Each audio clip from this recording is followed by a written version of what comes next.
Okay, so I'm so excited tonight. Wait, I'm the first guest? Yes. You are the first. Oh, all right. Okay, She's been helping me. Oh, this is cool. So maybe just, you know, Here, I'll put it here's the there. thing, No, is I I need wanted that. you to be able to introduce yourself. Here. Because so, Just a second. for the last, what was it? Are you orange? Last year in, was it January? That there is, so the district committed to establish a formal role for the safe routes to school endeavors throughout the district, because we're seeing so many challenges across the district with this. And so a position was created. I really am sorry, this is a little convoluted, guys. No, that's okay. Am I messing with things? Okay. No, look at that. we're good. And then finally a position was created, and then it's finally been filled. And so recently, the recent new hire to the district is Liz Margos, who has been selected for this role, and she's going to talk about what it entails and what her goals are. And it's going to be just a brief introduction, and later on in the year, I want to bring her back when she's, you know, immersed herself more fully into the role, so then she can talk about what's happening and what's next and what's needed. So here you go. Great. All right. Thanks, Colleen. Yes, I've returned. I'm really, really happy to be back working with the district. I was, for those of you who don't know me, I was the Executive Director of Communications for 12 years. And then I went away and did a little something else for about 2.5 years. But my passion really is with the district. And one of my former responsibilities was working with students in facility safety. But this position, among many other things, and this position, it really is where my passion is.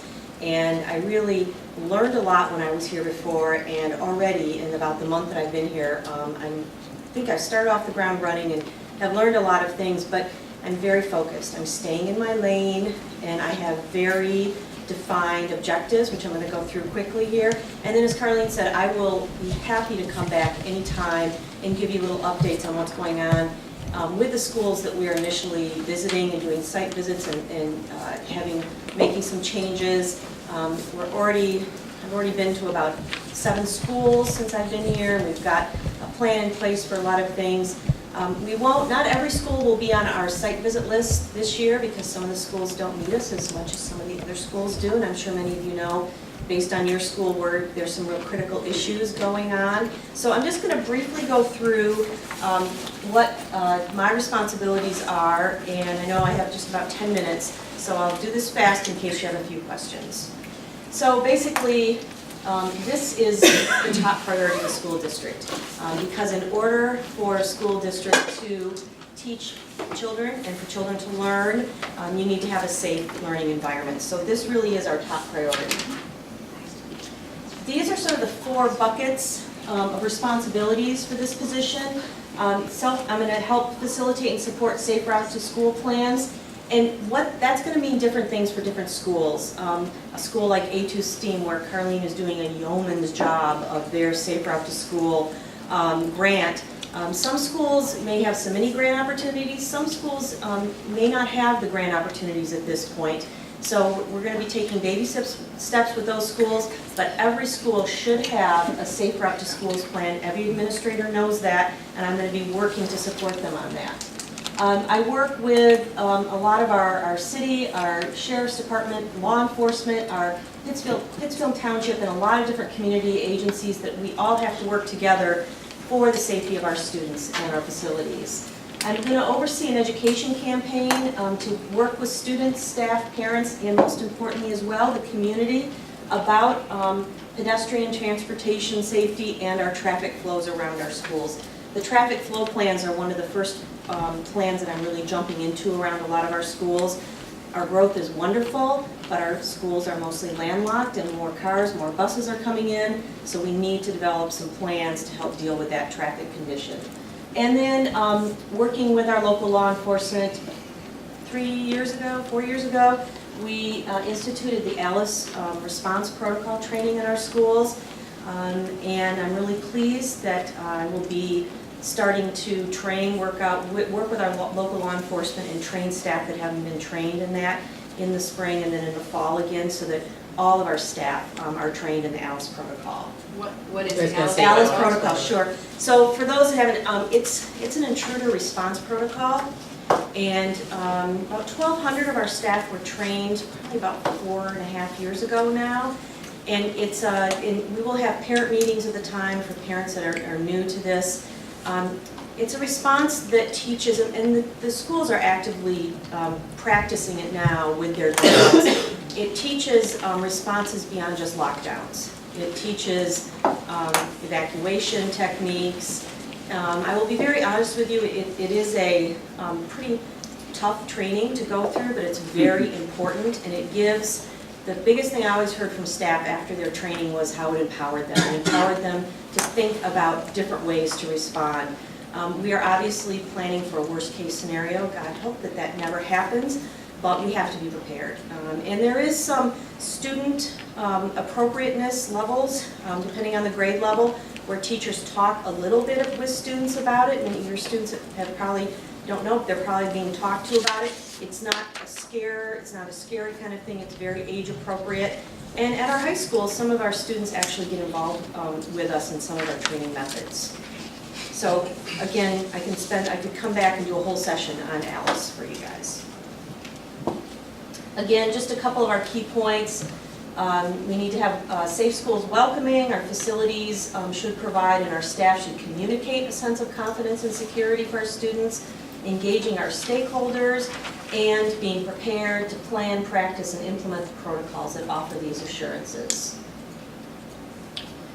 How am I going to judge success of the plans that we put in place? Relationship building is key. It's beyond just the district, it's our whole community.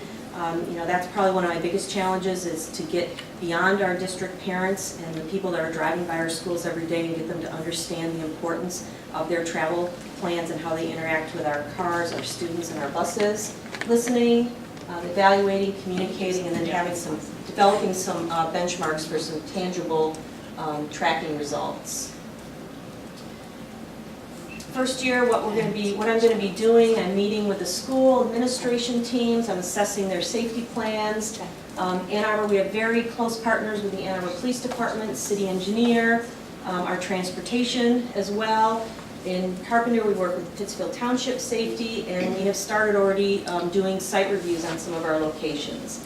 The district's Transportation Safety Committee, I will eventually be chairing that committee and working to achieve our goals.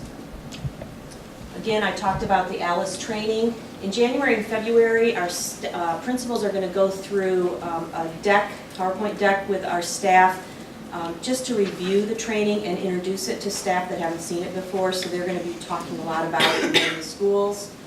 And we're going to be working with our police department to, as I said, get the training back on. Developing the education campaign, working really closely with Safe Kids Huron Valley. Bethany Folsom, if many of you know her, I'm going to get her into the schools. She needs to be, every day of the week, she needs to be in one of our schools with her training programs. They're just really, really good. And so we're developing some informational packets now for teachers so they know what Stephanie's group has to offer. And just major things like our classroom emergency bags and the flip charts. We're thinking of other ways to utilize that information in the classroom and to replenish the contents and to put new bags, emergency bags in our classrooms. I'm going to host some parent and staff informational meetings so that in the spring, so that people explain what's going on in a little more detail. We're going to hopefully do that during probably host them at the middle schools as a cluster so folks can come. And then I'm going to also start hosting some opportunities, some coffees for anyone that has any questions or concerns they want to bring up. Many of you that have maybe been in the district for a while, a number of years ago, probably almost 15 years ago, we did a major full-scale practice event, emergency event at Scarlet, working with the Ann Arbor Police, the Sheriff's Department. And then, I get confused with my dates, maybe 6 years ago, we did one at Ann Arbor Open. And these are scaled events where we are working with law enforcement and we're actually checking our responses. And we walk through a scenario, and it's usually some type of intruder. It could be intruder plus other incidents happening. We invite parents to be part of that so they can see what's going on and be players in that. And then we assess ourselves, and we have outside testers to assess what our responses are. It's a really interesting experience, and so when we're ready to start forming, it takes quite a while to gear it up. When we're ready to start forming that, I'll send out some information about it and ask for people to help participate in that, because we need folks to play parents. We usually invite high school kids to participate in it, not usually younger than that. And then the local law enforcement will be part of that. So that's really quick. Just a top level of some of the things that this position will be doing. As I said before, I'm already out. I spent quite a bit of time out in the district, not as much in my office, but out there visiting. We've been to places already like Huron High School obviously is a big concern. We're trying to do some bus stop changes right away with AATA. We're going to be doing some engineering work this spring, and then some construction work this summer at Huron to divide the bus and the car traffic for once and for all. Been dealing with some enforcement areas. You know, we don't really like to get out there and give tickets, but if we have consistent issues of parents parking in no parking zones that are blocking sight views at our crosswalks, then I have a very close relationship with Officer Jamie Adkins, and she sends enforcement out there. We work with the principals on communication of how to keep informing parents. You know, you can't, you just think it's a quick drop off and pick up, but you can't park in these no parking zones. They're there for a reason. So we're trying to get that kind of word out and start to do a lot of education for families. Okay. All right. Any quick questions for Liz? How are you deciding which schools you're visiting? Sure, that's a good. So I've met with law enforcement, and so they have a list of their top schools of issues regarding traffic and how traffic is working or not working around those areas. I've met with city engineering. In fact, I'm meeting again with them tomorrow. They have given me their top list. And then the district, Dr. Swift, I've talked with, and their top list. And amazingly enough, they pretty much all gel. And so I have about 7 schools right now that I'm working with. It seems to expand every day when little issues come up. And talking with principals. At Burns Park, we're hoping to start that flag crossing system soon, and so we'll be working with them. Today I went and did a quick site visit at Angel, and just because A2 Transport let me know that they have some concerns about the stop sign rolling out into South U and how it needs to be moved this side of the sidewalk so people aren't moving into the sidewalk as they cross through. So those are the kind of things that I'm bouncing around the district checking at. So is my understanding that is your priority about the traffic right now? And that's the only safety protocols? No, not just traffic. Well, it's really for the about schools that you're visiting right now. Yeah, but it really has to do with safe passage for our students. Okay. And how that traffic interplays with the students. And Huron is an awful example, but how the buses and the car traffic is drop off of Huron Parkway is just very scary. Crazy. And how we can, long term what we can do over the summer, short term, how I can work with transportation to try to divide that traffic up. How that's happening is cars are entering Huron Parkway, students getting off the AATA, students not pushing the crossing button. I asked A2 Transport if they would look to see if they have some volunteers to go out a few mornings a week at the crosswalks and help remind students they need to push the buttons when they cross. So those are the kind of things that all revolves around how our students get safely to school. So it might be car, it might be bus. It's usually a combination of all those plus pedestrian. We need to move on. Okay, I'm that's so fine. sorry. That's fine. Okay. No, I I'll totally be here understand. if you want to. That's Right, totally right, understand. right. Okay. You're right. Okay. Okay, so, Great. thank you Sure. so much, Liz. We're really glad that you're on board and this program is on board. Oh, yeah. Okay, very good. Great. Yeah. So our featured topic tonight is addressing student mental health in the Ann Arbor Public School District. And we're so grateful to have Dr. Elizabeth Koshman join us tonight, and also Paul DeAngelis, who will be representing the school district to let us know exactly, for where you and where the district begins, right, your program. Did everybody get a copy of this little flyer here, Welcome to Trails? There's a stack over there at the end. If anyone needs them, just hold up your hand, we'll get it to you. And let me, can you just introduce Dr. Kasher, or do you want to, were you prepared to do that? Okay, great. Absolutely. All right. So, Elizabeth Koshman, PhD. Are you gonna, Paul, are you going first? Yeah, but she's going to introduce you first, and then I can Is it, talk okay, with, go. because I was thinking, Introduce how Elizabeth are first. you, how are you We're going to like play set up? this seamlessly. That's what I was thinking, it was gonna be No. like flowing, okay, so Dr. Koshman, because we all know Paul DeAngelis, right? Most of us do. Paul DeAngelis, he's the Executive Director for High School Education for the Antelope Public School District. And really glad to have you here tonight also. Thank you. Yeah, thanks so much for being here. And so Dr. Koshman is an Assistant Research Scientist in the University of Michigan Department of Psychiatry and a member of the Comprehensive Depression Center. Elizabeth is a licensed psychologist with clinical expertise in the treatment of emotional and behavioral health conditions in youth using cognitive behavioral approaches. As director of the Trails program, Elizabeth's work and research focuses on the dissemination and implementation of evidence-based mental health practices to schools. Elizabeth is currently co-investigator on a 5-year NIMH-funded statewide clinical trial to test implementation on strategies to disseminate CBT and mindfulness practices to schools. Everyone, please give a big welcome to Dr. Koshman.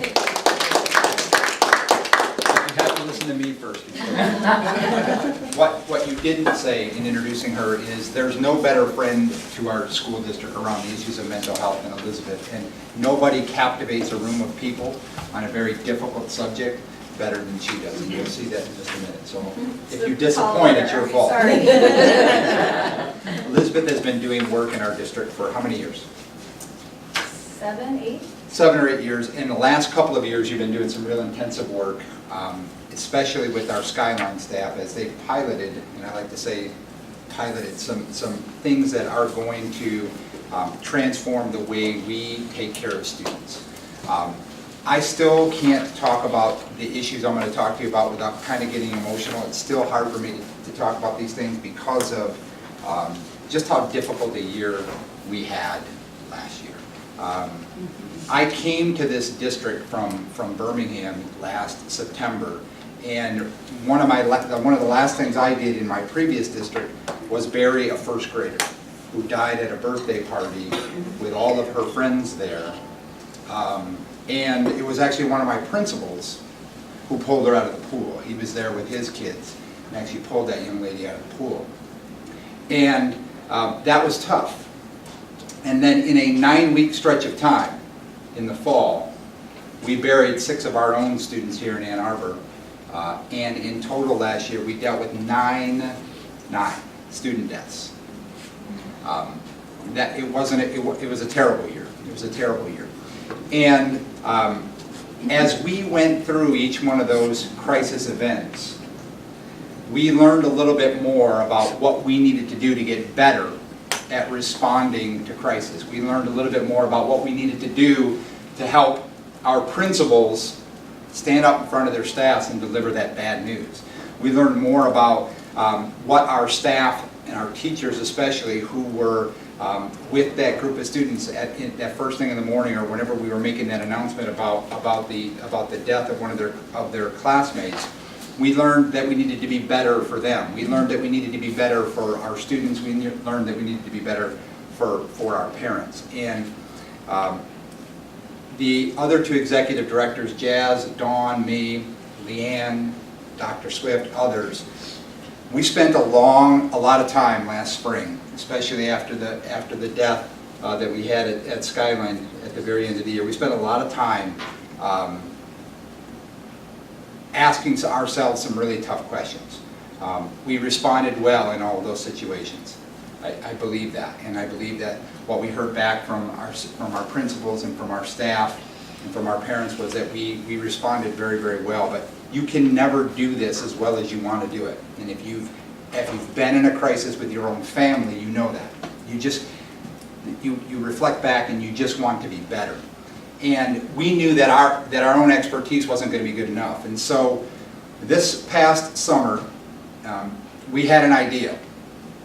We had an idea that we would bring together at one table, and even if it was only going to be one meeting, we were going to bring everybody together and create a partnership around how we were going to become better at responding to crisis, as well as doing more to support our staff and our students around mental health issues. So one of the first people we called was Elizabeth and some of her colleagues at the U of M Depression Center and from the University of Michigan. We brought community mental health to the table. We brought the American Foundation for Suicide Prevention to the table. We brought our key leaders from the district to the table, and we had a meeting. And it's not very often where you have a meeting and everybody just gels. She's smiling because I'm still smiling. Everybody just realizes we're all here and we can make a difference if we all just do something. And we left that meeting with one meeting, we left with actionable items. We were so excited, we had another meeting right after that and created more actionable items. And we've been meeting on a regular basis, and every time we meet, we do something significant in this district to get better at crisis response and better at meeting the needs of our students around mental health issues.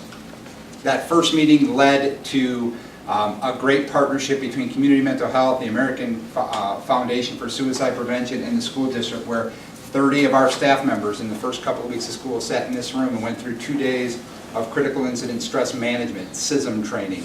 And I won't get into all the specifics of that, but it's protocols for how you support staff, students, parents as you're going through a crisis event. Okay?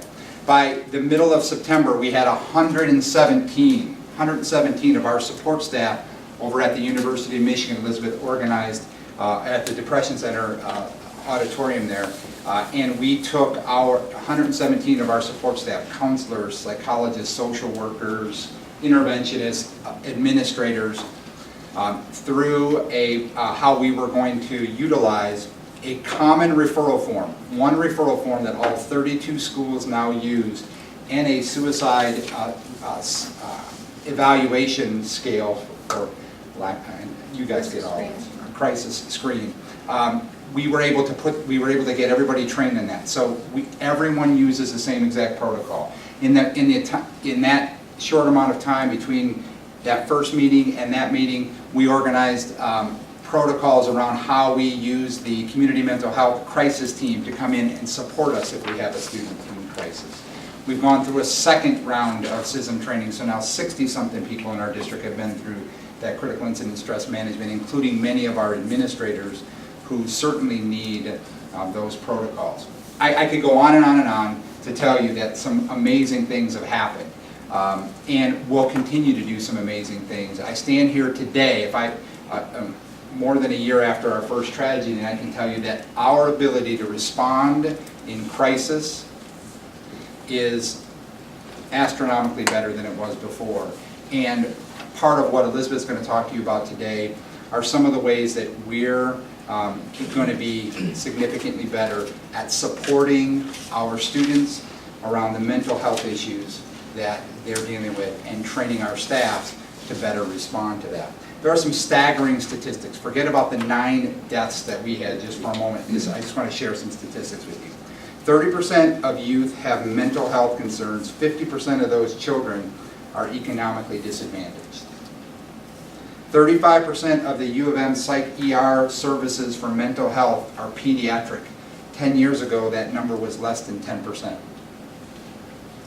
95% of the students who are referred to the U of M Psych ER from schools are sent home. That's not to say that our people are doing a bad job. This was probably the most alarming stat that we heard early in the spring about why our referral process needs to be better. One of the most concerning things, though, they were sent home from the ER. From the ER. That's because the ERs cannot handle.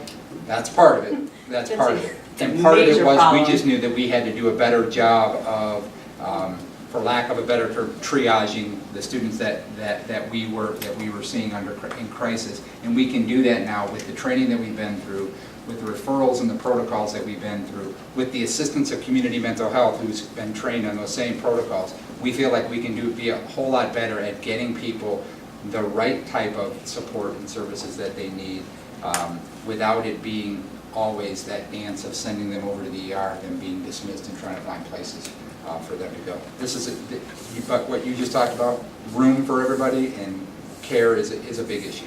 We know that. This whole country has a huge problem with how Yeah. they're handling the mental health crisis that is on us now. May I comment really quickly Yes. just on that? You're exactly right. I think when a kid goes into the psychiatric emergency room, there's sort of a number of exit points. They can be sent home, they can be admitted, or they can be referred to some other kind of treatment, like an intensive outpatient or a day treatment, or to outpatient therapy. This inpatient unit in psychiatry for children and adolescents is a brand new floor at MOD or section at MOD. It's a beautiful unit, but I think they have about maybe 20 beds. And your comment is exactly accurate, that nationwide, there's an enormous shortage of beds for inpatient child and adolescent psychiatry patients. So the psych ER is tasked with which of these many, many kids that are coming in their door do they admit into that very limited number of beds, and which do they refer elsewhere. And so the problem, I think, is less that the emergency department is not equipped, it's a problem nationally of beds inpatient. And that the ER is the bottleneck where they get stuck for days and weeks waiting in the emergency room. So you're very correct that there's a huge problem. So one more stat, and I'll turn it over to Elizabeth. And this was, again, one of those staggering ones that we heard early in the fall, and it prompted us to just accelerate the work that we knew we wanted to do around getting more of our staff trained to help support students. 10 years ago, almost all pediatric psych services were for adolescents and teens, and today at the U of M, 50% of all pediatric cases are children under the age of 13. Under the age of 13. We have a lot of work to do. Elizabeth is going to explain to you a piece of that work that we're doing, a big piece of that work that we're doing, and know that this is a commitment from our Board of Education, our superintendent, and everybody on our administrative team here, working with our principals who have made this a priority and our support staff have made it a priority. This is as important as any of the other academic work that we're doing, and we're very, very committed to it, and we're very, very blessed to be in partnerships with people like Elizabeth Cosman. So let me turn it over. Thank you. Such nice comments. I hope I can live up to the hype. So thanks so much for having me here. I'm a mom of kids. I have a young 5 son and a 2nd grader at Eberwhite. And we've lived in the area since about 2011, and I think I came here to work on a research study at U of M, and pretty much since the day I got here, I've been trying to partner with Ann Arbor Public Schools. So it's a goal that I've had for many years that is now being realized, and I really enjoy it. So thanks for having me here. So first of all, I just want to say that I think what we touched on is this nationwide problem. Paul was very generous in his comments. I'm certainly not here to talk about how I'm solving that problem of child and adolescent mental health. It is a crisis level problem.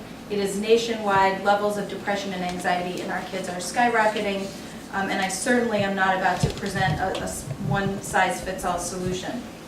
I do want to share with you a short video about the program. I think that the video has the voices of some of your own social workers, counselors, administrators, and I think that they talk about the program best. I am a little bit struggling with your technology, but I think Liz is going to help me through it, so let's see if we can make this work here. So this is our Trails website, which I can certainly share with you in more depth. Fortunately, I just converted to a Mac, so I know a little bit how to navigate through her computer. I'm not going to take time to go through the whole website right now, but I am going to just share this quick film. And we'll check on sound, I guess.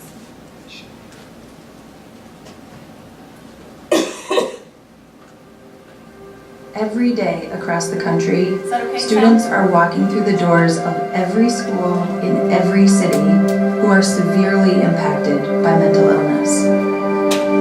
The student with depression or anxiety or post-traumatic stress disorder who actually makes it to the office of a qualified mental health professional is unbelievably rare.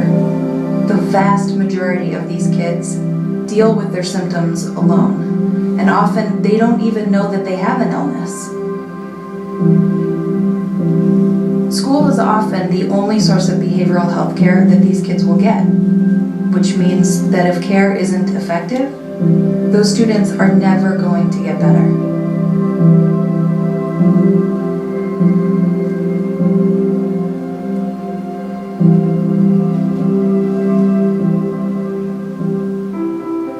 Kids don't need complicated mental health treatments to get better. They need some really effective skills in their toolbox.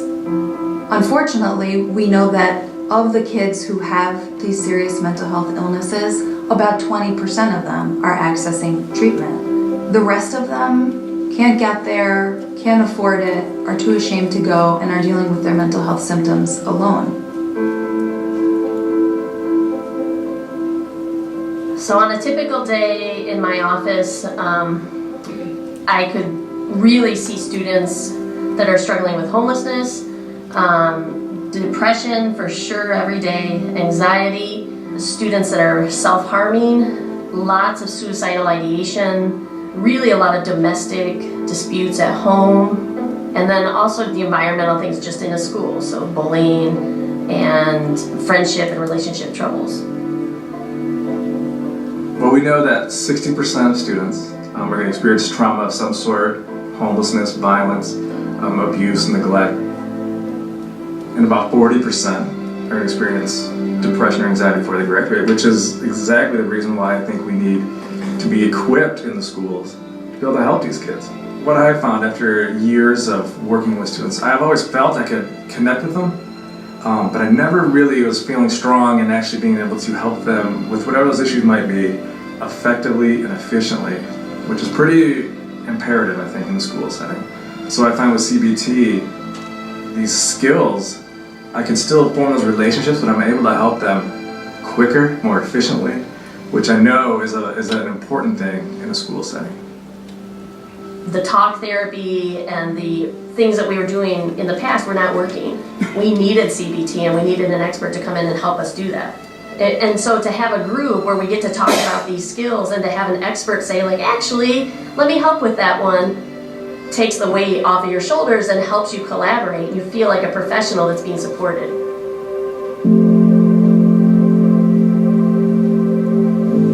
One of the things that we've really seen as an outcome of this program so far is that it's freeing up the time of the school professionals to really devote the time that they need to help students who are really in crisis. We've designed this program to be completely different from any other clinical training opportunity available. Our school partners start with a full-day workshop in which they learn foundational concepts and get a chance to practice new skills, but then they are each assigned a personal coach who comes out to their school to help implement a CBT and mindfulness-based skills group to real students.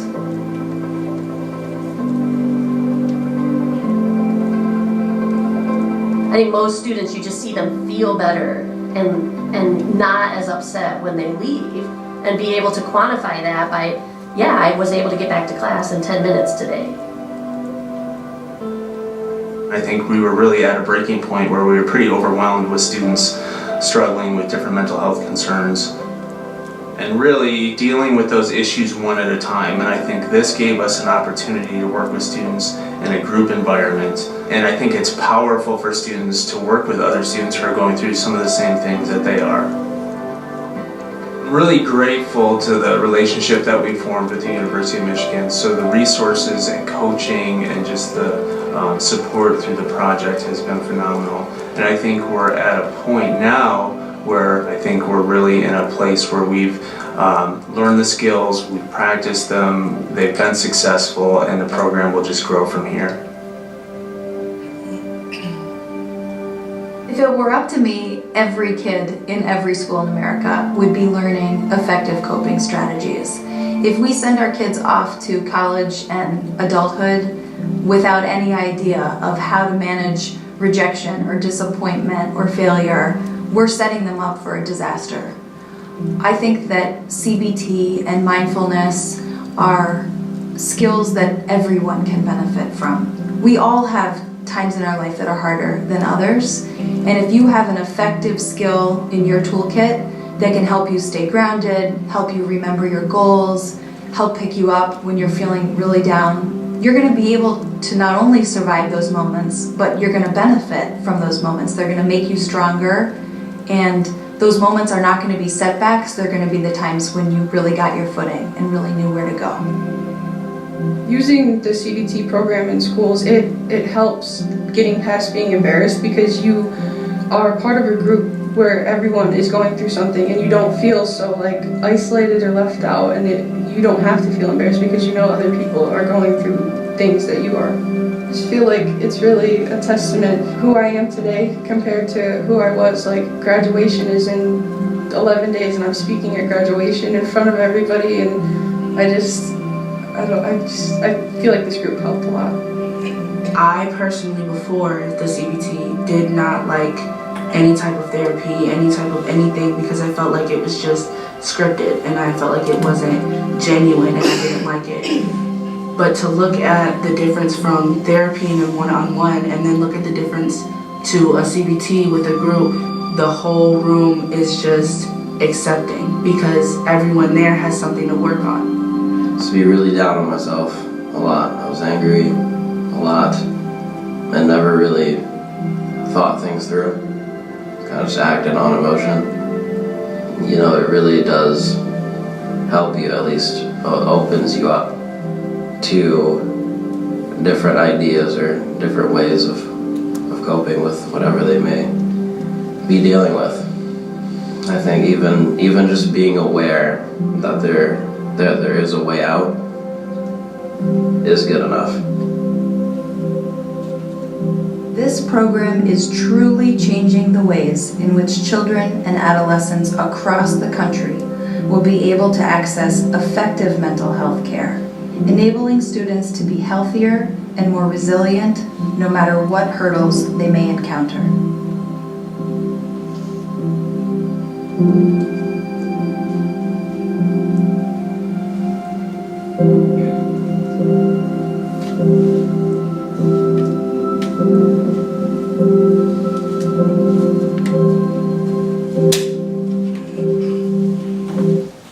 All right, so should we just go home?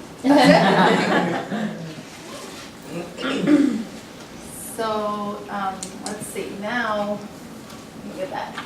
Learned how to navigate my Mac. So, a number of people I just have to thank. We get a lot of our funding from the Michigan Health Endowment Fund and Michigan Medicaid, so I always want to just give a shout out to them, and of course the psychiatry department.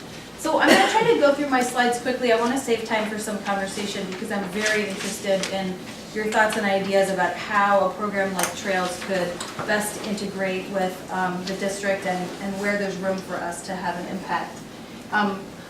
I don't think I need to build the case for why caring for our students' mental health is a priority. I think that there's tons of evidence that documents that when kids' mental health is taken care of, they do better socially, they do better academically, they have better long-term outcomes in career achievement, in marital success, all kinds of aspects of kids' longevity. As Paul mentioned, mental illness is sort of something that we're paying attention to as a country right now, partly because these numbers are so incredibly high. So this is from a study actually quite some time ago now. 2010 feels like a long time ago. This was a study of over 10,000 young people nationwide, so this is not a high-risk group, this is not an affluent community, this is a representative sample. And half of these kids were found to have symptoms of some mental illness, and I think really critical in my mind is this bottom number here, that a fifth of kids, more than a fifth of kids, were severely impaired by depression or anxiety or another mental illness. And when we look at what's happening to kids because of that, we see, oops, this slide is actually looks very different on my Mac, but I can tell you that this is homicide and this is suicide as a leading cause of death. So homicide and suicide rank as number 1 or number 2, and they jockey for position there. homicide and suicide kill more of our kids than any other category, certainly than any other illness, except for unintentional injury. And actually, I would say that that number is a little bit confused, because if you think about what leads to unintentional injury, a lot of the time it's risky behavior, impulsive behavior, poor judgment that leads to an accident or an injury. So having an enormous impact on our kids' longevity and outcomes. And when we look at what happens to kids in terms of their academic outcomes, we see that these kids who are suffering with mental illness, especially if it's untreated, are experiencing really poor academic outcomes. They're not graduating, they're not attending school, and when they are in school, they're often not benefiting from their educational opportunity. So the field of mental health has really grabbed hold of this concept of evidence-based practice. How many people hear that term thrown around, evidence-based practice? In fact, I think it was just banned from the CDC. Yes. I said I wasn't going to talk about that tonight because it's going out on a limb with that one. But we hear about evidence-based practice in the world of mental health a lot, that we have to only provide evidence-based mental health treatment and look for a provider that offers evidence-based mental health care. And that is terrific, except that the enormous, overwhelming majority of kids aren't accessing evidence-based practices. So I don't know how many of you have ever tried to get a kid or a family member or yourself into mental health care in this town, but every time I give a talk to the community, I hear parents say, I called every single provider on my insurance provided list, and the shortest wait list that I encountered was 6 months. Or they call the U of M clinic and they go through, I just actually was down in our intake center the other day, and I was listening to somebody talk about how many calls they receive in a day. They received 500 calls to their intake line in a day, and they spend 15 to 20 minutes with each caller. And they only have about 4 people running the intake center. So they said that some of those people on the line were waiting 2 hours just to speak with somebody who could get them set up with an evaluation to determine if they need care. And then if they are found to need care, then they enter that waiting list. So it is an enormous waiting game, and these barriers are huge. So those people who are making it to that waiting list are the ones who have insurance, or who can afford care out of pocket, have a parent that's bought into the concept of mental health treatment, maybe have a car that can get them to an appointment. So there's so many barriers that are blocking kids from accessing evidence-based care in the first place. So we turn to the schools, as we do for so many things, right? We think about who makes sure that kids have meals during the holidays, and who makes sure that our kids have coats, and what's the point of access to reach our families who need an extra service that they're not getting from the community. It's often in the schools. So the school, I think, is ideally set up to provide services, but if we look at how we, well, there's a lot of formatting that's lost here, so we'll see what happens. If we look at how we're preparing our mental health staff in the schools to deliver care to those kids, what we see is the typical path is you go to graduate school and you get your degree in counseling or social work or psychology. Maybe once you have a job, a community offers professional development of some kind, and then you're supposed to go back to your caseload of 400 or 500 or 600 kids, which is a pretty average caseload for a social worker in the state of Michigan, and you're supposed to provide whatever care you just learned how to deliver. But what we're finding is that really not much changes from a professional development seminar. So we invest as a community lots of resources to try to make sure that our teachers and our mental health service staff in the schools can attend a training on an evidence-based practice. But if we send them to a training, and let's say it's 3 hours and they get their binder and they go back to their building, we're finding that they're not really delivering what they've learned because there's no support following that training to really make sure that what they're learning sticks. And that is a pattern that is replicated in many settings, but definitely in the schools internationally. So what we see is that if all we're providing is professional development and graduate education, first, schools are struggling to identify the right kids. Who are the kids with depression and anxiety? We're very good at identifying the kids that have ADHD and the kids that have disciplinary problems and conduct problems. We struggle much more to identify the kids who are quiet, who are sitting in the corner, who aren't talking, who aren't raising their hand, and certainly aren't causing any kind of behavioral difficulty.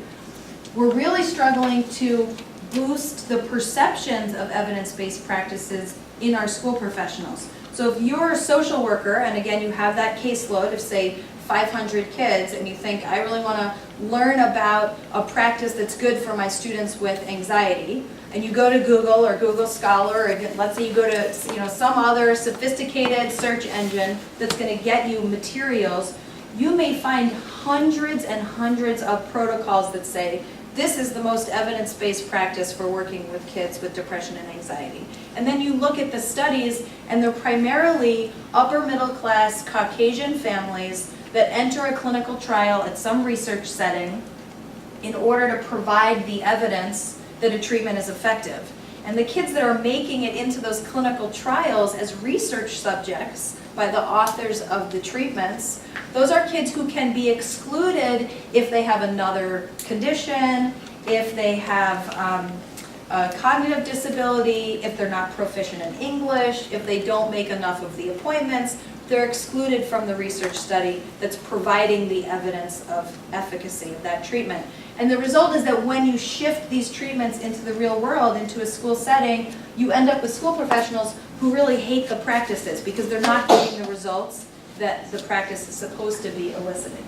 So then we're finding that our school professionals are not really using the evidence-based practices, and kids' outcomes are rarely changing, even if they're seeing their school psychologist or social worker or counselor on a pretty consistent basis. So now we have this setup where our school professionals are working tirelessly for kids whom they really care about and are very motivated to support, and the kids aren't getting better.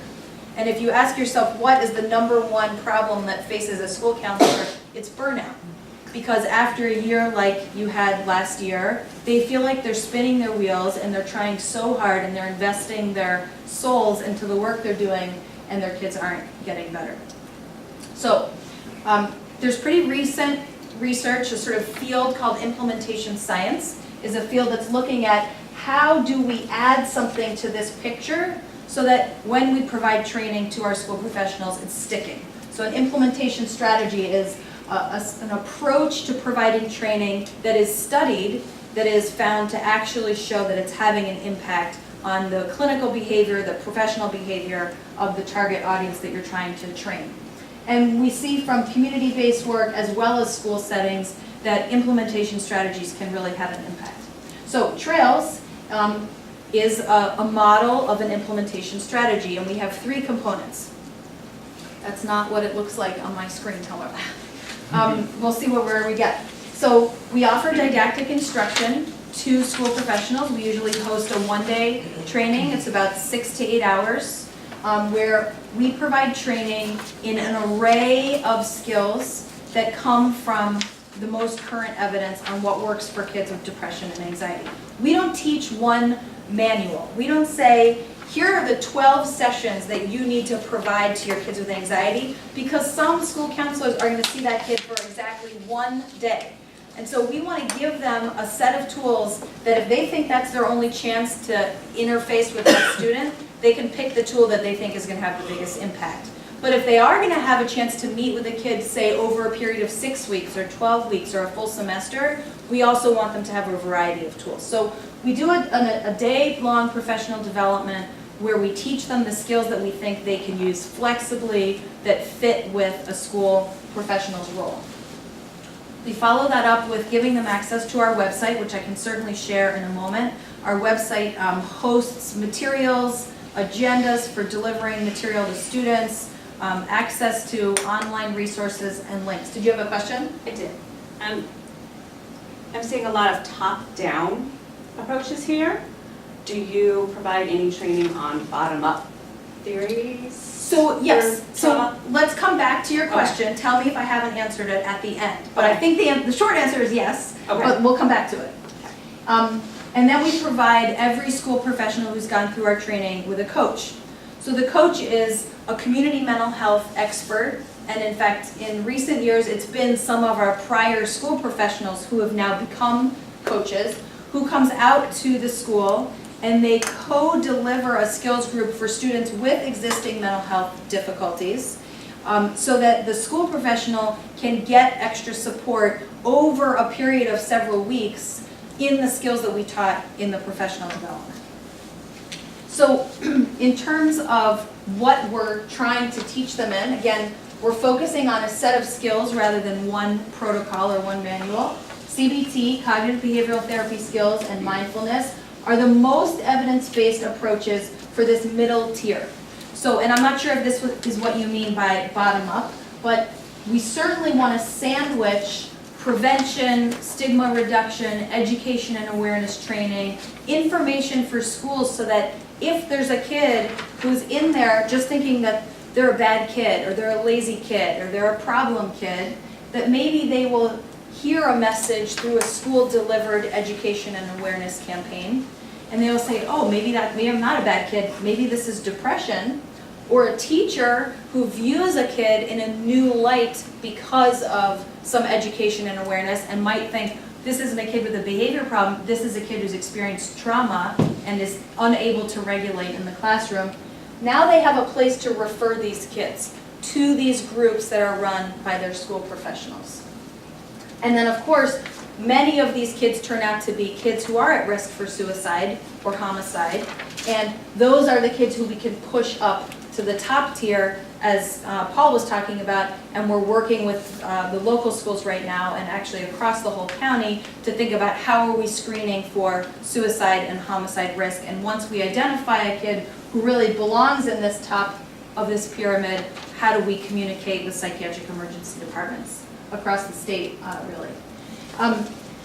So here's what our training looks like. Day-long training, usually about 6 hours. Here's just a quick view of our website. Can I ask you, what is CBT? Cognitive behavioral therapy. So I actually pulled out some slides on CBT because I thought it went a little bit too far down the rabbit hole of exactly what we're teaching them. Cognitive behavioral therapy is not a new approach to therapy. It's very skills-based, problem-solving strategies that currently have the best evidence for pediatric and adult depression, anxiety, post-traumatic stress disorder, phobia, stress and anxiety, sort of coping skills and strategies that kids and adults can use to manage their own mental distress. Yeah? Does CBT with children and adolescents differ greatly from CBT with adults? No, it doesn't. It's a great question. No, it's very similar. It's very similar concepts, but the approaches are more games-based, play-based, discussion-based, whereas with an adult you might be able to say, here's your assignment for this week, go home and record this or practice this activity. With a kid, you might have to just find a different way to get them to engage in that activity. With really little kids, there's a lot about CBT that is recognizing your own emotional state and also recognizing the kind of thoughts that you're having that might go through your mind. Little kids aren't so good at that metacognitive practices, and so it's a little bit more explicit with kids that are little, but as soon as kids are able to sort of think about their thinking or talk about their behavior, then it's very similar to adult CBT. So our website provides session-by-session agendas. It also provides a ton of resources, and they're categorized by category of CBT that you might be able to see over here on this side, so that if you're a school professional and you have a kid who has classroom speaking phobia, who's afraid to get up and talk in front of class, you can go right to this section of our website that hosts the materials that are going to be the most effective for that kid.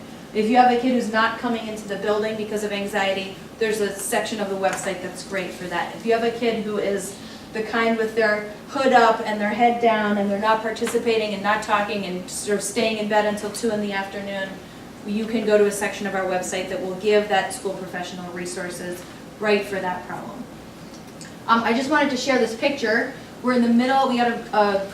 We're all grant funded at the moment, grant and Medicaid funded, and our team went out to Hollywood last year, and we worked with the filmmaker who made the short little documentary that you saw, and he is actually helping us build 10 short clinical films, a set of 5 for school professionals and 5 for students, that demonstrate each of the skills that we try to teach to our school professionals, so that If somebody can't attend our training, but they still want to learn the skill, or if there's a school professional that wants to introduce the skill to a student and they don't feel confident in their own ability to introduce it, they can go to our website and they'll watch our film. So we're waiting for those to come out. They should be coming out in the next couple of months. So it turns out to be a very long process to make a 2-minute movie. I had no idea. But there we are in Hollywood. So then the coaches come out after the training. They utilize our website with the session agendas and the materials, and they help our school professionals run about a 12-session group for students with depression and anxiety. And during that group experience, they're providing a lot of feedback and modeling and problem solving, and jointly going on our website together to say, next week it seems like your kids could really benefit from this topic. Let's look at the resources that are on the website. Let's role play how you would deliver that with a student. Let's talk about engaging a kid who's saying they don't want to be there. And they do a lot of personalized coaching. So Trails has 2 concurrent aims. And I will say, I was laughing when Paul was saying that they identified a bunch of people from the schools who they thought would be well positioned to go back to their local buildings and sort of disseminate some of this momentum for supporting mental health. I was at a conference recently, and there's this very internationally recognized researcher who was talking about his very significant research on identifying people with high social capital in a school, and how you find a person that has high social capital, and that person can help spread and build momentum to adopt a new practice or take on a new strategy.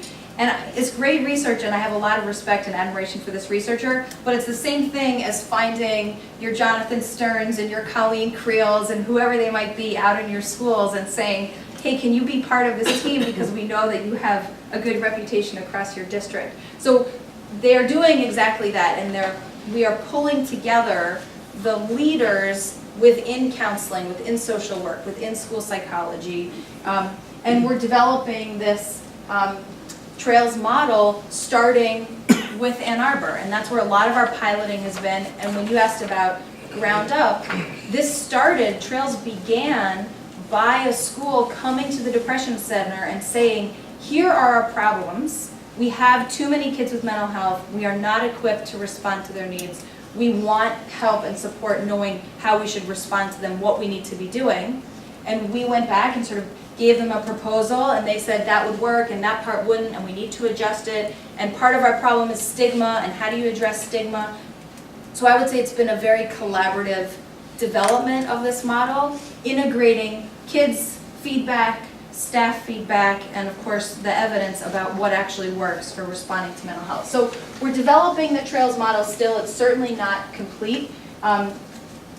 Right now we're working on we just got a grant from the Flynn Foundation, which I'll talk about in a little bit, that's looking at spreading trails throughout every middle and high school in the county.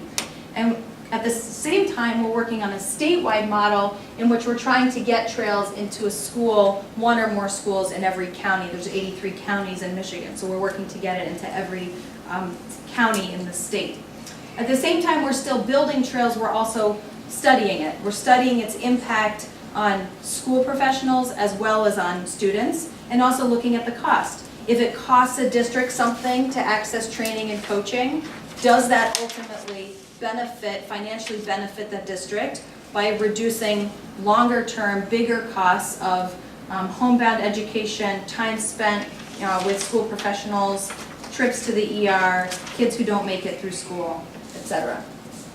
So our research to date has been, so far, we've done pretty small pilot studies, but what we've seen so far is that if you just look at pre-training to post-training, so no coaching yet, we're seeing that school professionals, about 65 of them, have increased their perceptions of CBT and other evidence-based practices. They're using them more, and on our evaluations of their competence in those strategies, they're improving. Typically, after a training, you see this rise in all kinds of outcomes like this, and then what is normal is that a few weeks later, you would just see those same things start to fall off again, because there's no support provided. People go back to doing what they already know. What we are finding instead is that after coaching, this continues to rise. So the perceptions of CBT and mindfulness continue to increase with coaching. as does frequency of use of CBT with kids broadly on their caseloads, as does their competence and skill level in CBT and mindfulness. And when you look at the students that they're treating, so these are about 400 kids who've been served not by our staff, but by their own school teams. This is a measure of depression, the PHQ-9, and the GAD is a measure of anxiety, and we're seeing significant reductions in those symptoms among kids who participate in the group. So this is all great pilot data, it's great for me to showcase it, but the next step is that we really need to do a high-level randomized clinical trial. So as you mentioned in your lovely introduction, we've just received a National Institutes of Health grant, about $4 million of a 5-year study in which we are looking at outcomes among kids as well as their school professionals when they are given the opportunity to receive our Trails model of training and coaching versus another implementation strategy or another strategy designed to embed evidence-based practices into their schools. So I brought this slide. This is our research design. Any researchers in the audience, any academics? So does that mean anything to you? I was at a conference recently and trying to explain this slide and I totally bumbled it because I am not the methodologist on the study. I'm just the school psychologist. But our hope is that at the end of this study we're going to be able to definitively talk about the impact of coaching relative to some other approaches to trying to train school professionals. Again, our study is going to be matching a coach with a school in every county in the state. And so in order to do that, we have to develop a network of coaches statewide. So we're collaborating with mental health providers across the state, mostly from community mental health agencies. We're training them, and then we're pairing them with their local schools across the state. And again, collaboratively in that coach and school professional team, they're delivering services to their students. So we've held trainings across the state, and blue counties are those that now have a coach that we've trained, so we've been working very hard. My mother can attest to it, who's here from visiting from Massachusetts. She's had to fly out many times because I was going to be off doing training in the UP or in Traverse City, and we needed someone to get the kids to school on time. So we're working very hard to try to get this network created. And again, I mentioned that we have a number of key partnerships. Now I want to pause on this next slide because this is our local implementation, and this is where our work with Paul and other administrators across the district have been really critical. So we talk about this pyramid of Tier 1, Tier 2, and Tier 3 interventions. Tier 1 being that education and awareness, Tier 2 being these CBT and mindfulness groups, and Tier 3 being this sort of crisis and suicide risk reduction programming. And this sort of complicated diagram is the graphic representation of a 2-year grant that we just got from the Flynn Foundation, and we also had matched by Michigan Medicaid. We are providing to every middle school and high school in Washtenaw County across the next 2 years training and support to run peer-to-peer education and awareness groups. So that's just to get the word out to the kids and the staff in the buildings. What is depression? What is anxiety? What are the symptoms? How do I know if I have it? How is it different from just being a bad kid? We are concurrently offering trails to every middle and high school building in the county so that their mental health staff can offer these CBT groups, and ultimately they can sustain that CBT skills work with their students even in absence of our research team being involved. And to every middle and high school building in the county, we're offering suicide prevention and intervention training for both the level of all building staff, classroom teachers, administrators, and other professionals, as well as more customized training for the counselors, social workers, and psychologists that might be doing a suicide risk assessment. And that was the tool that Paul was talking about as well, that at the same time we're providing all this training, we are working with them to develop tools that are going to be effective for them when they have to screen a kid, when they have to communicate with the hospital. And so, as an example of that, one of the tools we've created helps them summarize why they're sending a kid to a hospital and send that information with the kid when they go to the emergency department. And the pediatric emergency services for psychiatry is training their entire staff to look for that form, look for that communication tool, and then they complete the bottom half of it and send it back to the school with the kid when the kid returns to school. So we have this bi-directional communication, and that is something that started just in Ann Arbor Public Schools, but the county has now asked to train every building across the county in use of that suicide screening tool and that communication tool. So this is also missing cohort 2, but these are the schools that are participating in the first cohort of Trails training in conjunction with that Flynn grant. You'll notice that a lot of them are on the east side of the county. We do have Skyline and Pioneer down there. Because the grant is funded by Michigan Medicaid in part, we have an obligation to them to focus on high Medicaid enrollment communities, so that pushes us to prioritize the east side of the county. I don't know where the second column went, but we have a number of cohort 2 schools already lined up, and that includes Scarlett Middle School, Huron, Tappan. I don't know what happened. The formatting, as I said, is a little bit wonky here because of the different computers, but there are some more of the Ann Arbor schools that start to come in cohorts 2 through 4, because then we have a little bit more freedom to move outside of the higher poverty communities. So there's lots of ways that we're looking for partners in the community. Certainly we're interested, I mean, I've been waiting for this opportunity to speak to you as a group. We're really interested in hearing from our partners in the schools about what are their priorities, what are the barriers to a program like Trails or a 3-tiered program like the Flynn grant is enabling us to implement. We also are always looking for partners in community mental health, as well as funders, partners to sponsor our work, partners to help us build this work into state level policy. And I'm very excited to say that we just hired someone who is coming to us from a joint position in the Department of Health and Human Services and the Department of Education at the state level. I don't want to share her name tonight because I haven't signed and she hasn't signed, but she is somebody who has helped to draft all of the policies and regulations for embedding social emotional learning into the general education setting. And she's going to be helping us take our Trails content and push it out of that specialty world of school mental health professionals and include the classroom setting as well. So that's sort of our next direction. So lots of content. Please feel free to visit our website, trailstowellness.org. You have my card, which has my contact information on one side and our website on the other side.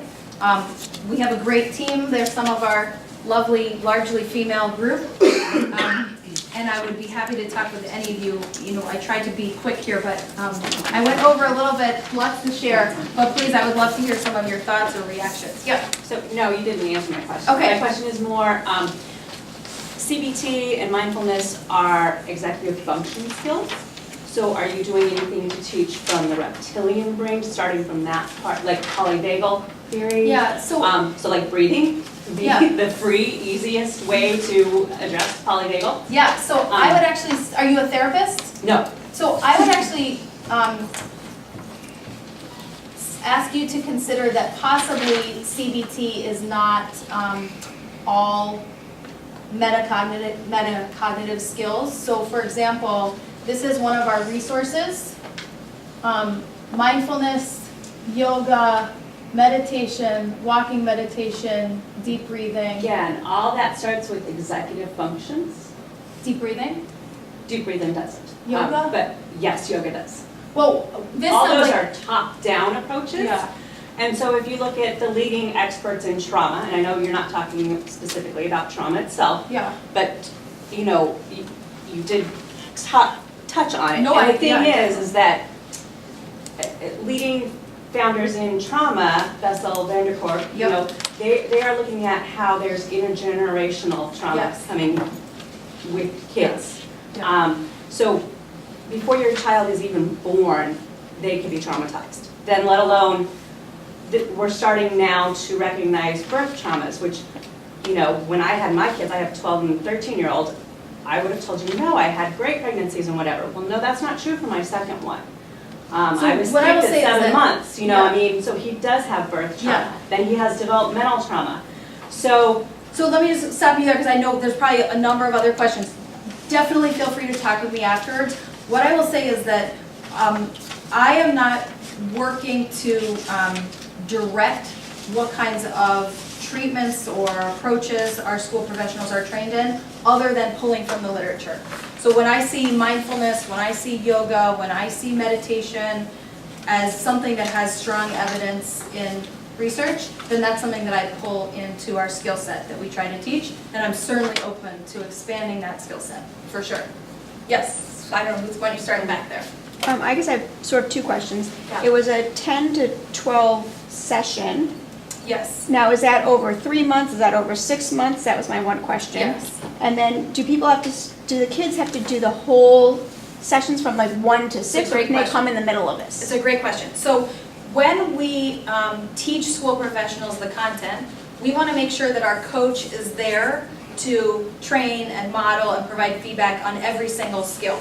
So the coaching occurs in a 12-session group that usually takes about 3 to 4 months. It depends on whether we try to do it in the winter and school's closed over and over. Or if we do it in the spring and there's not snow days, we tend to get it done more quickly. But they do run for the full 12 weeks. And those kids who are part of that training group, we do ask them to come to every session. Once the school professional is proficient in the skills, they can use them across 3 sessions, across 6 sessions, they can use them the entire semester. So I know that a number of our schools that we've partnered with now, we're not doing any coaching right now because we're working on this statewide expansion, are offering 6-week groups because they find that's easier for the kids. And instead of combining depression and anxiety as a target, they focus on just anxiety or just depression, and then it can be a much shorter group. I also know that we worked with a school in Gaylord, Michigan in the past, and they just opened an ongoing sort of CBT drop-in group that is continually running sessions, and kids can come in and join as long as they want. So it offers a lot of flexibility, and I think that some of that is really needed for whether it's a high school, a middle, or an elementary group. Elementary, you have a lot more capacity to pull a kid week after week after week. High school, that becomes harder because those kids have very complicated schedules. So ideally, we want it to be extremely flexible, but the coaching is 12 weeks. Yeah, why don't we come up this side of the room? I guess one of my questions was, you talked about sort of offering it in all the schools, but then at the same time, doing a controlled study group. Yeah. How are those things sort of playing together? I mean, are some students getting, and some school staff getting your training, but others are getting others? Yeah, it's a great question too. So on a statewide level, it's a randomized clinical trial because that's funded by NIH, and NIH has some mechanisms to fund program implementation, but primarily they're a research outfit. And so it's a randomized trial across the state. So we're trying to recruit 200 school professionals or 100 schools, so 2 per school. And 50 of those will be randomized up front to coaching. Remember that complicated study design? It's something called a SMART design, which means that, imagine if you're studying Tylenol for headaches, right? You would have half of you get Tylenol and half of you get a placebo, and nobody knows who gets what. And then at the end, you would look at who has a headache and who doesn't. This study starts out with, in this analogy, Tylenol and not Tylenol, and whoever doesn't have their headache go away gets re-randomized. So in that situation, even if you got Tylenol and you still had a headache, you might get a new medication. But if you hadn't had Tylenol, if you had the placebo, now you might get Tylenol for the first time. So our study is a design like that that has 2 waves of randomization. So more than half of the group will get coaching, but overall it is a randomized study, and some sites will not get coaching. They will get more than a professional development. They will still get our full website, and they will get some other implementation strategies, which I won't go into tonight, but they get more than just professional development. The Flynn Foundation grant that's local in Washtenaw County, that is not a research study, it's just a program implementation. So there is no randomizing in that. So every building that wants to participate will participate in the full model with coaching. And we have hired a full-time coach who was one of our school professionals who retired from her school professional job and said, I love your program and I'd like to work for you. And she came and now she's our full-time coach for the whole county. And just like a quick question about, it seems like you're mostly focusing on high school and middle schools, but will there be implementation in the elementary schools and group Yes, studies? here I am, a mom of 2 kids in elementary school, and I would like nothing more than to work with elementary schools, and I think there's huge benefit to early intervention. The program has grown so quickly. Our first pilot grant of $50,000 was in 2013, and here we are in 2018, and our annual budget is like $1.5 million, and we're looking at the entire state. So in that amount of time, in order to keep up with the demand for the program, in order to make sure that we're studying outcomes rigorously, we've had to sort of curtail our lens. Some of our pilot work was in elementary schools, and we found that it was very challenging because we had to make 2 sets of materials, one for sort of the K through 5 group and one for the middle and high school group. And so we decided to pause on the elementary school, at least for the time being. But as I mentioned, we've just established this new hire, and I think we're going to be looking at 2 efforts with her support. One is moving into the general education space, and the other is moving into the K through 5 space. Yes? I'm just curious, sort of on the implementation side, when you look at the pyramid and sort of that shift from that bottom tier into that next level, how do you sort of see kids moving into that middle tier? Because I think there are a ton of kids in that bottom tier that need that middle tier that aren't necessarily going to self-identify. Yeah. So far it hasn't been. It hasn't been totally self-referral. It's been. We train the school professionals not only in the clinical skills but also in proper identification. So how do you notice a kid with anxiety? How do you notice a kid with depression? What to look for? And then they can refer those kids. Overwhelmingly, the schools are telling us that there are far too many kids for them to serve in those groups. And they want more social workers, they want more counselors, they want more staff, and they also want their general education counterparts to be able to speak the same language and to provide some infrastructure that gets kids using these skills in the classroom. So I didn't even mention it, but part of the Flynn Foundation grant is also going to every building that we're partnering with and providing a brief training, probably no more than 2 or 3 hours, to the full staff on basics of CBT and mindfulness, so that a math teacher can have everybody put down their pencils before a big exam and do a quick mindfulness exercise or whatever kids are interested in doing. But that's not gonna solve that bigger problem. It's a capacity problem that I think, again, I don't have the answer to that. Yeah, my son has a teacher who actually does that a couple times a week in the classroom, and she's seen a lot of that. Looking at what school you're for, Forsyth. Okay. Yeah. Mrs. Walsh. Yeah.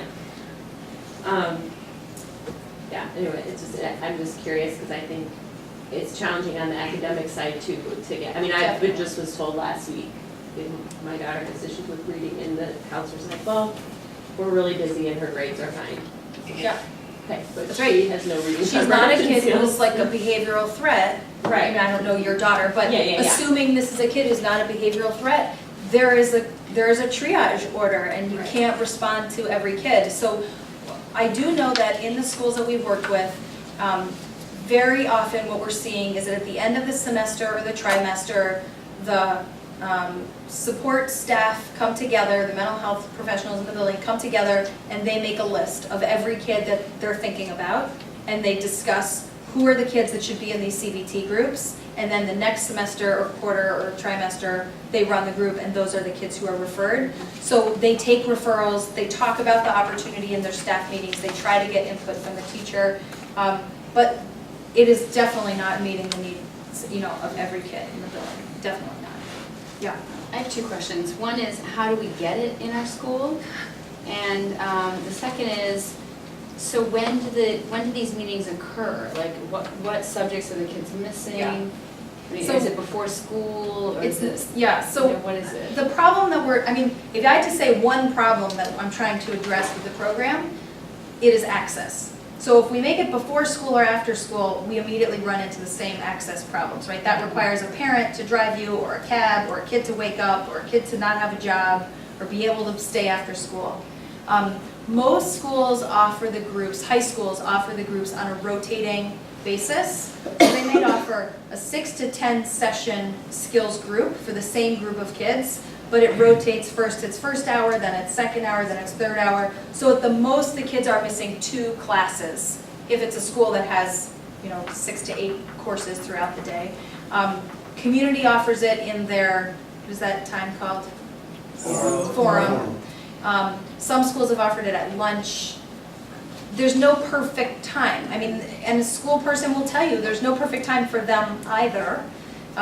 We try to require that any group has 2 school mental health professionals that run the group, so that if one is pulled into a crisis, or one is at an IEP meeting, or one is out sick, the group doesn't get canceled. We haven't had too much of a problem with the scheduling. We've had a number of kids, now of course I haven't looked at this data officially, we've had a number of kids who show up only on the day when their group is meeting, which to me is really valuable feedback. That we have these kids who aren't coming to school except if it's their group day and they're the first kids to show up in the room and they want to be part of that group. So kids are, for the most part, liking the groups. We also try to be careful about group assembly, that we don't want to put a lot of kids with really disruptive behavioral problems in with each other. So that is also sort of a way that we tease out who do we serve, is who's going to create a cohesive group, for one session, and then there might be another session where you pull in some of those other kids. And then how do we get it at our school?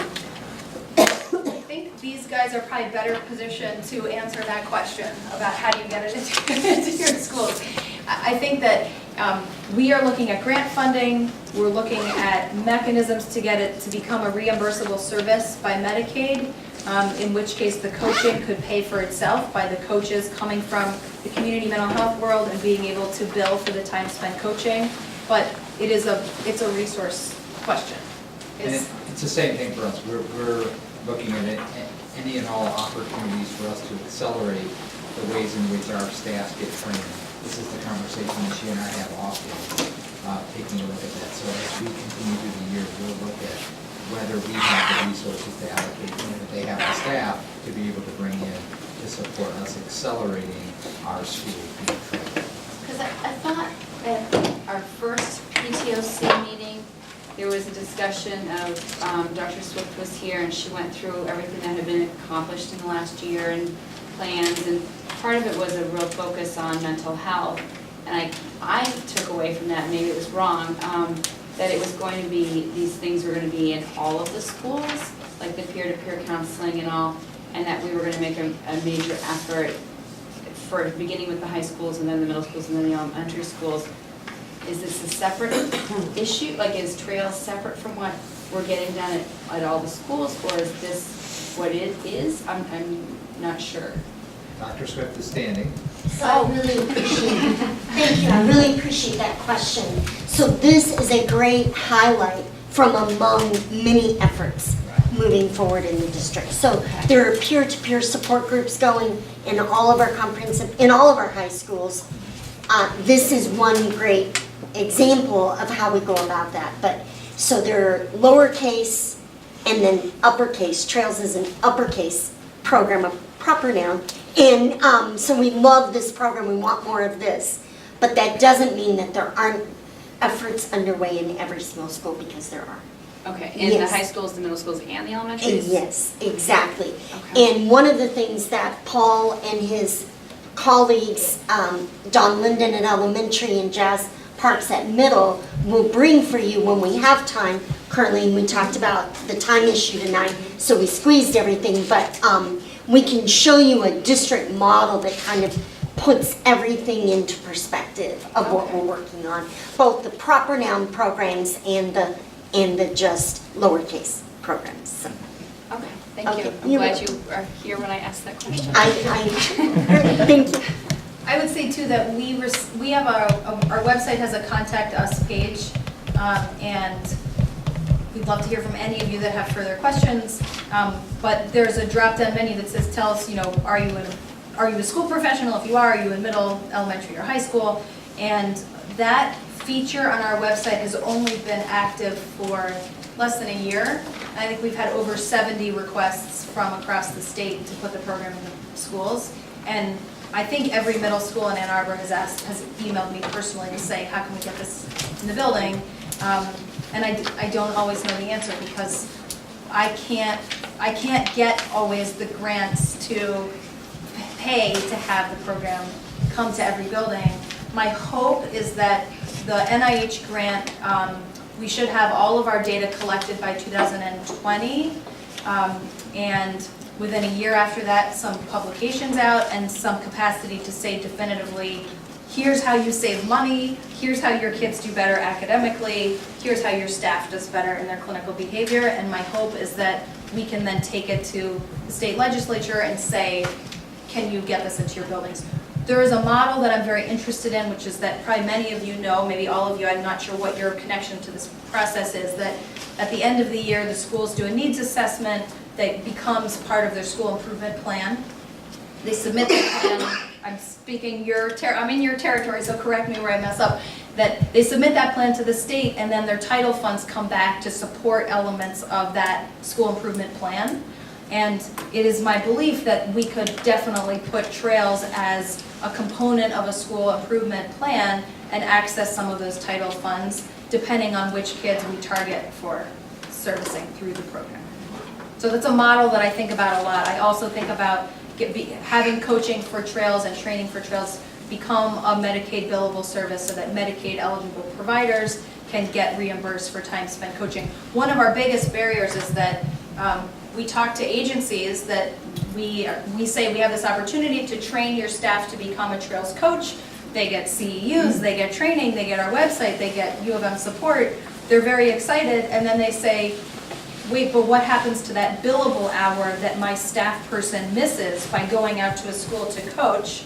And we say right now it's a trade-off. You have to just decide that it's worth your time to have your staff person trained in this model.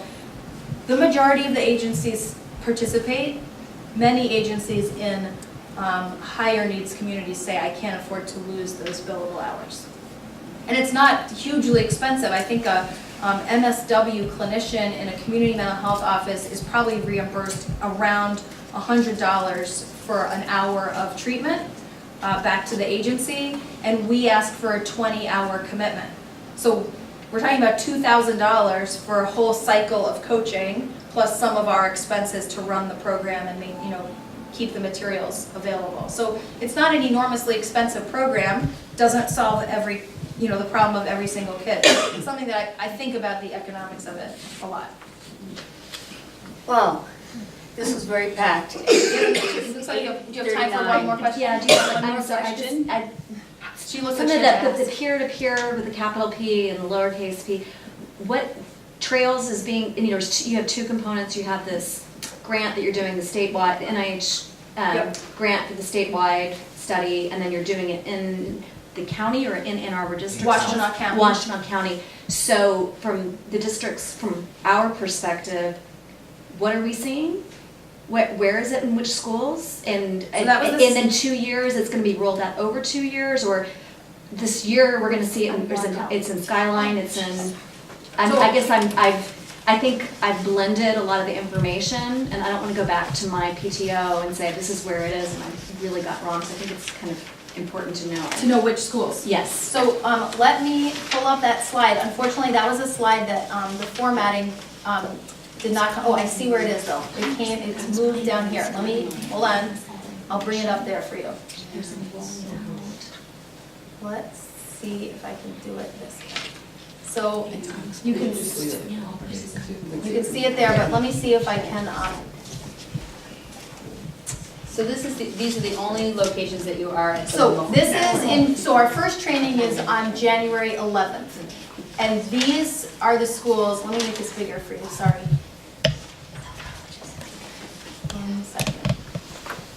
But did you already do Skyline, because of, like, that video showed, I did do counselors, Skyline. community, yeah, they were. That's right. So part of what's happened is that we are recruiting as heavily as we can. Our grant funding from the Flynn Foundation, matched by Medicaid, opens on January 1st. And we don't want to miss a week in that grant cycle. So we've been doing as much recruiting as we possibly can, but we weren't even notified about the grant until the end of October. So that means that in about a 2-month period, we've had to staff the project, develop all the materials to recruit and recruit the schools, and we want to hit the ground running in January so they have time to do the training and their coaching within that semester. So it's been a very quick turnaround. Many schools have said, we definitely want to participate, but we are not ready to go in January, partly because there are many other efforts. So some of the schools are doing dialectical behavioral training. Some of them are already doing suicide training. Some of them are involved in peer-to-peer. Some of them are doing something that I have nothing to do with. So it's a little bit of a tight cohort to start the very first one. Let me see if I can pull up this. Oops, we almost have it there. Are you able to see those? It looks like it's here. I'll just tell them to you. So in the cohort 2 is Huron, Lincoln, and Scarlett. Scarlett says high, but Scarlett is middle. Sorry. And then we have an ongoing recruitment effort. Many of you probably know Holly Heveland, who's with the Washtenaw ISD. So she's presenting at every principals meeting, superintendent's meeting. Our full-time coach has been going out long before she was even paid as part of our project to speak to schools. And we're just reaching out to schools as we can to recruit them. And so Elizabeth, I would just jump in there and add that it will be our goal to have all of our schools participate. But like with everything we do, that is typically a phased process. So I'm really glad for the early adopters who jumped on for January. And I know Paul and Jazz will continue to keep a steady stream of schools coming and through. I guess I just want to clarify too that this isn't the only work that we're doing around supporting Yeah, students. it's right. We have ongoing things all the time. I mean, and again, in September, every one of our support staff, elementary, middle, high school, we're involved in that training that we did at the Depression Center. And we constantly have different types of activities going on. This is just one of the big, exciting pieces that we think is going to really begin to transform the way we approach supporting all students. And what you'll hear from anybody who's gone through this program is, once you've gone through this program, everything you do as a professional on an individual, small, and large group basis with kids changes. And the impact that people talk, that I hear from our social work and psychologists about the impact that they're having on kids, it's just, it accelerates the well-being of that student. And it accelerates their ability to identify that student has more acute needs that need to be handled from somebody else. In cohort 2, you predict do you have scheduled for the start date on that, or? The cohort 2 training will be in the fall. So we'll try to get per it. semester? It's one per semester, that's right, because the training followed by the coaching, we want to give them about a 4-month period to recruit other kids. Let me pull up our website here, again, which is trailstowellness.org. And I'm trying to get there. There you go. If you want to get in touch at any point, you can just go to the contact page, and that email comes right to my program coordinator, and you can just say, I'd like to, meet with Elizabeth, or come in and meet with your team, or talk about, school that I want to be a priority. The other thing I would say is that you said ground up when you meant a different thing, but I think it's much more effective, bottom up, much more effective for a school to come to me and say, I want this in my building, than for me to go to a school and say, hi, I'm U of M and I have a program that I think is good for you. So if you want to send the website and you want to send information, or you want a one-pager from me about the opportunity that you can share with your schools, that puts them in a position to say, this is something that we want. This is not something that my principal or my administrator is saying I have to do, which is definitely my preference. Yeah. So then, is this something that schools can request, or is this something that the district is coordinating from the district level? Definitely Or it's schools are coming from requesting. the- Definitely. All of the people who are in that first cohort are people who emailed and said, I'd like training in the first So cohort. Skyline, they're like, can we have it? Yes, And then they because pick now up, they okay. have new staff and they want, I mean, they've probably trained 9 people already and they are running multiple groups every single trimester. So yeah, they want it for everyone. And I can speak for all the secondaries, because Jazz and I have had this conversation. They're all on board. It's just a matter of timing. It's just a matter of when we can get them into the program. Okay. And as we will continue to roll out at the advanced work that we're doing with this partnership, and we continue to expose our support staffs to the different kinds of training, our goal is to have all of our support staff have access or exposure to this type of training across the board. I can say too that our training on January 11th, anyone of you is welcome to attend. Let me know if you would like to come to see what it's like. It's very clinical. It might be extremely boring, but you're welcome to come. That training is open to people who want to get coaching for their building or who want to receive and participate in coaching. Our coaching slots are full because we only have 1 coach funded on that grant. So for cohort 1, the coaching slots are full. Any building that is participating may send any number of people from their building to the training, even if they can't participate in the follow-up coaching. So if your school is slated to get coaching, I would think as a building administrator, I would want 10 of my staff attending that training. And I can tell you that we have capacity to host 100 people in our location, and we're nowhere near full for our January 11th date because the turnaround time was too quick for most schools to get substitutes and make arrangements and have people come. So part of it is we're a little bit behind the 8 ball in terms of when we are notified of the grant, when the grant opens, and when we can do our recruiting. My anticipation is that by cohort 2, the room will probably be much more occupied. Sorry, I spoke over your question. No, that's okay. I guess my feeling is that it seems like a lot of these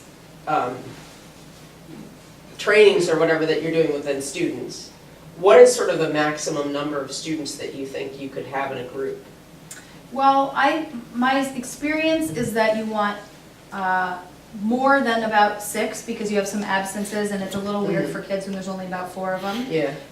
But it maxes out at about 12 to 15. Okay. The content is very skills-based. It's not therapy because it is clear from every corner of the district that we do not want our school professionals providing individual therapy to kids. It's just skills. So I think a health teacher could run the exact same content in the class setting and it would be open to 25 kids. It would change the dynamic a little bit, and certainly there's questions about confidentiality and how are you going to protect kids and what if a kid becomes really overwhelmed or you have a kid who identifies as suicidal. I mean, that's another risk, right? As soon as you start asking kids about risk of suicide, kids will tell you they're thinking about suicide. It's incredibly common. And so it's a tough position for a school to be asking kids those questions. And yet I really push back against these groups occurring and the facilitator saying, I'm not going to ask about suicide. Because I think it's part of the conversation that needs to be happening. So again, I think it comes back to capacity. If we trained every health teacher in how to implement these groups, they could run them in their health education Because classes. it feels like, I guess my frustration is I have a daughter who has some anxiety issues, but she's so functioning and so I feel like she kind of falls through the cracks and she never really gets any attention from the school. That's right. And so it's like a little bit emotional tonight, I don't know why, but it's just really You hit a just button. said exactly It hit a why. button, It's hard. You know? It's really And so hard I as just a feel like parent. these are skills that everybody could benefit from. So why can't we teach it in a health class, in an advisory in the middle school? Like why does it have to be only for kids that are, you know? Are there resources for parents There that are. are on your website too? That's not as big of a push as our website. I 100% agree, and I think that teaching it in gym, teaching it in health, teaching it in elementary school, and that's why when I talk about this new hire that we're making, I'm really excited because her expertise is in the classroom setting, social emotional learning curricula. I will say that I've looked at the standardized package curriculum materials that are out there for teaching self-regulation skills and how to deal with anxiety, and I don't think they're very good. They have evidence, but I don't think they're very good. And I think that if we could get our classroom teachers to feel comfortable teaching that content, and then give them access to materials and resources like this, I think that it is something that can be in every class. So my response to your emotion is to say, I think we're getting there. I think we're going in that direction. I think you have a district that is incredibly committed to this topic. And Paul is right that I attend meetings all day long. You guys must attend 100 times more meetings than I do. Most meetings I leave and I think, well, at least I got a lot of email done in that meeting because, you know, it was sort of like an hour that just went away from my life. We stepped out of that meeting and I really felt like things were moving for the first time since I've been here, and I felt like excited to be in a district where this is a priority.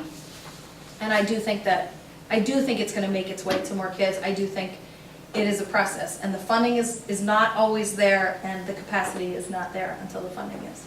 But we're getting there. Thank you so much Sure. for being here, and I thank everyone who stayed for remaining, and I hope you got some value from this. And please feel free, you know, I'm not going anywhere. We're just going to go get some dinner. So come up and chat if you want or have questions, or definitely email me. Thanks for listening.